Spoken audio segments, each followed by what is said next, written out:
Vous écoutez Paris sur la bouche, le podcast des petites ou grandes histoires liées à un baiser donné dans les rues parisiennes. Ok, alors ce baiser, c'était pile il y a un an. J'ai pas fait exprès pour la date de l'enregistrement, mais c'était pile il y a un an. Des grandes chaleurs, un peu comme aujourd'hui, mais en pire. Il faisait vraiment très chaud, du genre on suait à grosses gouttes. Et ça se passait donc dans le 11e arrondissement à Paris, devant l'Oxymore, donc qui est un restaurant. Et restaurant seulement, ça ne fait pas bar.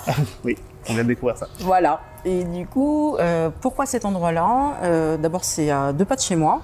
Et c'est un endroit où je suis allée dîner donc, avec ce monsieur qui m'a mis des papillons dans le ventre pendant assez longtemps. Et c'était l'occasion de se revoir parce qu'on est dans une relation que je dirais compliquée. C'est la relation où il y a du respect, il y a de l'admiration mutuelle au niveau professionnel, au niveau des valeurs, etc. Mais c'est un homme qui ne veut pas de relation durable. Voilà, donc c'est posé, le cadre est posé. Ouais. Et là, on se dit, mais t'es maso ou quoi ? Pourquoi tu revois quelqu'un qui veut pas de relation durable alors que toi, c'est ce que tu veux ? Et qu'il y a quand même une affection mutuelle, il y a quand même une envie de garder un contact, mais il se passera jamais rien en fait. Il se passera jamais rien de concret. Je précise, on a déjà eu des relations sexuelles dans le passé, donc nous avons été intimes. Et du coup, on sait qu'on s'entend bien intimement, sexuellement. Voilà, du respect. On a envie de mieux se connaître, mais je sais qu'il ne se passera plus rien parce que voilà, il a été clair, lui, il ne veut pas de relation durable. Mais entre ce qu'il m'a dit et la réalité des faits, le monde est petit à Paris, mais de ouf. Et du coup, il se trouve que dans les gens que je connais, on a un point commun. Et je fais tu le connais ? Ah bah ouais, comment tu le connais ? Je l'ai connu par le boulot et tout. Comment toi tu le connais ? Je fais moi je l'ai connu un peu professionnellement, mais surtout intimement. Ah oui, c'est cool. Mais c'était à quel moment ? Au moment où il était en couple ? Au moment où parce que du coup il a été en couple, donc il a été en capacité de se mettre dans une relation durable. Et mais peut-être qu'il t'a dit qu'il voulait plus de relation durable après ce couple-là. Donc je saurais jamais vraiment dater à quel moment c'était. Ouais. Est-ce que j'ai envie de creuser ? Non, mais toujours est-il que nous avons gardé contact.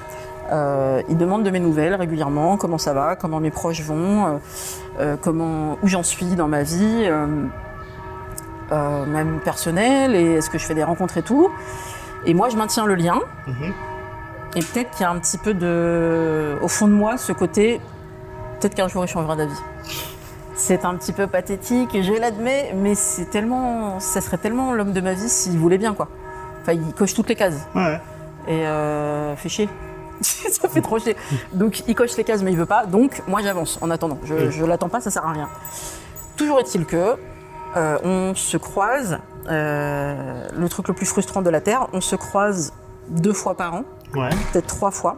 Donc, quand c'est quelqu'un que t'aimes bien, que tu le croises que 3 fois, et qu'on vit dans la même ville, juste la rage. Mais vous vous croisez par hasard ou Ouais, alors on se croise à des événements, parce que lui c'est quelqu'un qui voyageait énormément pour le travail et qui était assez peu à Paris. Et donc quand il était à Paris, il me disait tiens, je vais à tel événement, est-ce que toi aussi ? Donc des événements qui sont dans notre univers professionnel, donc des gros raouts qu'il y avait avant, des trucs de Startup Nation, ce que tu veux, quoi, où chaque entreprise faisait son petit stand. Et il n'y a pas plus frustrant, je pense, que d'être sur ton stand, faire ton boulot de com. Et lui, il fait pareil, on a un stand l'un de l'autre. Voilà. C'est super. Du coup, on essaye de se croiser quand même un peu plus intimement. Genre, qu'est-ce qu'on va pouvoir faire ? On est en mode représentation, on est au boulot. Je peux pas aller lui sauter dessus sur son stand parce que lui, il est avec ses collègues et ses équipes dont il est chef. Et moi, je suis N-15 avec mes chefs. Je peux pas m'échapper du stand. Donc, à un moment donné, quand on finit ce qu'on doit faire, je lui dis, écoute, c'est quand même parfaitement con d'être au même endroit, littéralement à 20 mètres l'un de l'autre, et qu'on puisse même pas se faire une bise. Avant le Covid, on pouvait se faire une bise. Donc je me dis, on peut au moins faire ça. Et donc, on faisait ça, quoi. Juste, il me prenait dans ses bras, peut-être on essayait de s'embrasser un peu, et on se disait, la prochaine fois, quoi, au prochain événement, dans 3-4 mois, mais bien sûr, il me disait, non, t'inquiète pas, je vais m'arranger pour qu'on se voit, qu'on se fasse un vrai dîner et tout. Et ce vrai dîner finit par arriver à l'Oxymore, donc il y a 1 an. J'arrive et je me dis, je vais avoir tellement chaud. Et puis, tu peux pas appeler avant un restaurant pour dire bonjour, vous avez la clim, vous êtes équipé, vous avez un ventilo. Non, parce que c'est un dîner important pour moi, j'aimerais pas être trop en sueur et c'est un dîner romantique. Non, tu peux pas expliquer ça. Donc, juste, tu vas arriver, tu vas constater que, heureusement que tu as ton petit éventail et tu vas t'abreuver et on va supporter ce dîner dans la chaleur. Et puis ensuite, on verra. Et c'est là, et c'est pour ça que le baiser va être important, parce qu'il va ponctuer quelque chose. Pendant le dîner, je creuse un peu pour voir où il en est. Est-ce qu'il a changé d'avis sur cette histoire de je veux pas de relation durable et tout. Et je me rends compte qu'il m'explique qu'il est en train de devenir asexuel. Ok. Donc le sexe n'est plus quelque chose qui l'intéresse, même pas au quotidien, je te dirais, au cours de l'année. Je dis, ok, mais ton dernier rapport sexuel, du coup, c'était... Il me dit, attends, je cherche. Et ça remontait visiblement à plus d'1 an. Voilà, avec une partenaire comme ça, quelqu'un qui connaissait bien. Donc là, moi, je tique. Je me dis, bah, moi aussi, tu me connais bien. Enfin, y aurait moyen, quoi. Mais peut-être qu'il y a ce côté, avec... Si j'y vais... elle voudra peut-être un peu plus. Bah, déjà, il faut m'en parler. J'ai horreur des gens qui pensent à ma place. Ouais. Donc, bon... J'apprends que c'est plutôt son truc et que c'est lié à plusieurs choses. Son avancée dans la vie, c'est quelqu'un qui est plus âgé que moi, qui approche la 50aine, donc il l'a déjà. Et moi, je viens de fêter mes 40 ans. Et il y a peut-être aussi un effet par rapport à un traitement médical qu'il a et qui peut jouer sur sa libido et sur ses envies. Et voilà, et je respecte. Et moi, je suis pas une obsédée qui recherche forcément un rapport sexuel. Je veux dire, passer du temps avec lui, discuter, et même un rapport sexuel, c'est quoi? C'est des positions, mais c'est surtout être nus l'un contre l'autre et discuter et passer du temps ensemble. Et si t'es pas fanat de position, bah, on peut être juste discuter, quoi. C'est cool. Donc j'apprends ça, et c'est pas que ça me refroidit, mais je me dis, ah, mais ça peut expliquer certaines choses aussi. Il n'a pas envie d'une relation durable, il n'a pas non plus spécialement d'envie sexuelle. Donc il est en mode de plus en plus platonique finalement. Bah pourquoi pas. Et donc à la fin du dîner, qui s'est très bien passé, malgré la chaleur, je le raccompagne à sa moto. Et je comprends que de toute façon, il est sur le départ, quoi. La soirée va s'arrêter là, on a passé une bonne soirée, mais il n'a pas l'intention de me proposer qu'on aille chez moi vu que je suis à 2 pas, ou il ne m'aurait pas proposé d'aller chez lui vu que lui il est en coloc, parce qu'il est très peu à Paris, donc ça l'arrange. Ouais. Et je n'ai toujours pas vu son appartement, je n'ai jamais été accueillie dans sa coloc, pour des raisons que j'ignore. Bon, mais on aurait pu aller chez moi, ça pouvait être une option. Mais il ne l'a pas proposé. Et donc, moi, je ne savais même pas comment on allait se dire au revoir, en fait. Est-ce qu'on va se faire juste une bise, comme on s'est fait une bise au départ quand on s'est vu, ou est-ce que ça va être un gros câlin, un hug à l'américaine, quoi, ou est-ce qu'on va s'embrasser comme à chaque fois qu'on se voit et qu'on a envie de s'embrasser, quoi.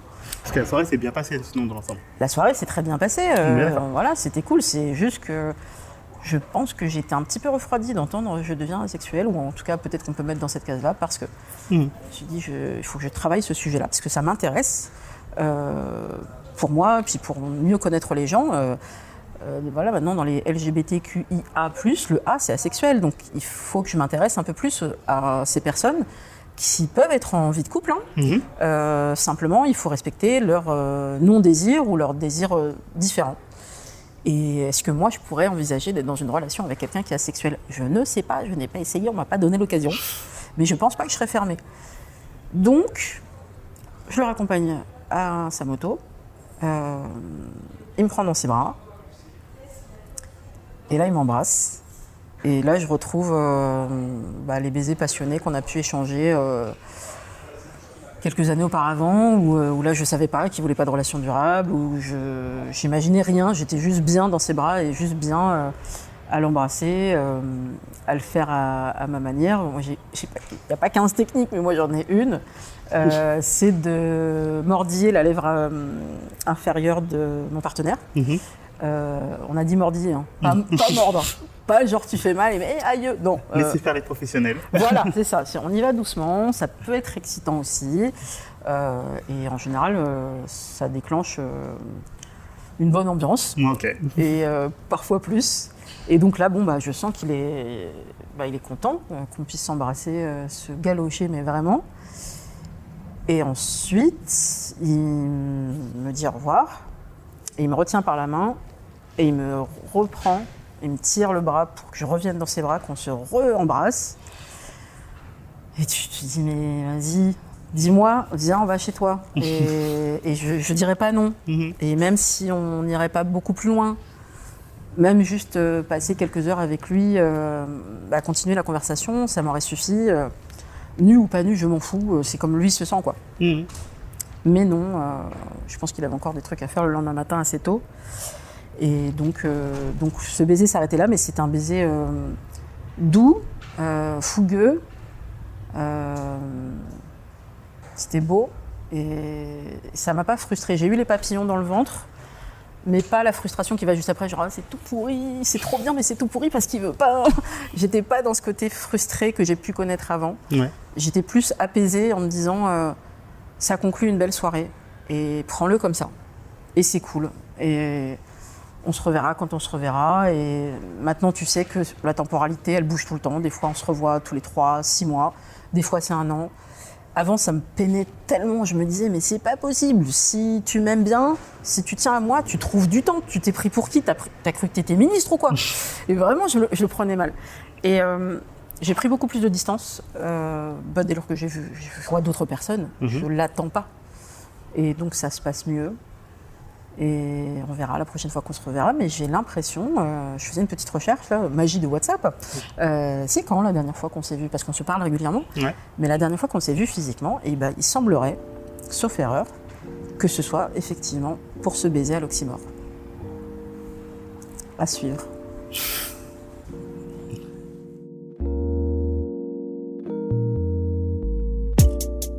Merci à vous d'avoir écouté cet épisode de Paris sur la bouche. Si ce podcast vous a plu, vous pouvez le partager sur les réseaux sociaux ou alors lui donner la note de 5 étoiles sur Apple Podcast pour lui donner plus de visibilité. Vous pouvez aussi me contacter sur Facebook, Instagram ou Twitter via les liens disponibles dans la description de cet épisode. Ou enfin, soutenir tous les podcasts produits par Podcast Stories comme J'aime pas ma voix ou C'est une pote via le lien Tipeee disponible lui aussi dans la description. En attendant, je vous souhaite d'embrasser qui vous voudrez et où vous voudrez, mais avec consentement. Et on se retrouve très prochainement pour une nouvelle histoire.